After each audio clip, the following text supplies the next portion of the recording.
எல்லா மனிதனுக்கும் ஒரு திறமை இருக்கும். அந்த திறமைய வச்சு அவனுக்கு தலைக்கணம் இருக்கும்.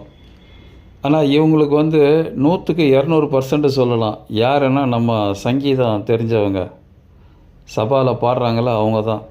அதாவது சங்கீதம் தெரியாதவங்கள இவங்க ரொம்ப மட்டமாக பார்க்குறது, இளக்காரமாக பேசுகிறது இதெல்லாம் உண்டு.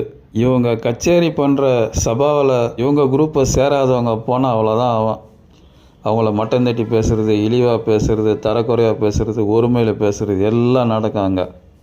அதாவது இவங்க தான் உலகத்தையே கட்டியால் பிறந்தவங்கன்ற மாதிரி அவங்க பேச்சு நடவடிக்கையும் இருக்கும். இங்கே நான் என்ன கேட்குறேன்னா, இதே நீங்கள் சபா விட்டு வெளியில் வரீங்க, காரில் போகிறீங்க, கார் பிரேக் டவுன் ஆகிடுச்சின்னா அப்போ மட்டும் எதுக்கு மெக்கானிக் தேட போகிறீங்க?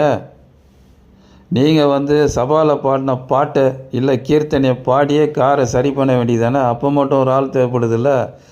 எல்லாருமே கர்நாடக சங்கீதம் கற்றுக்க போனால் யார் மளிகை வியாபாரம் பண்ணுறது, யார் காய்கறி வியாபாரம் பண்ணுறது, யார் விவசாயம் பண்ணுறது சொல்லுங்கள்.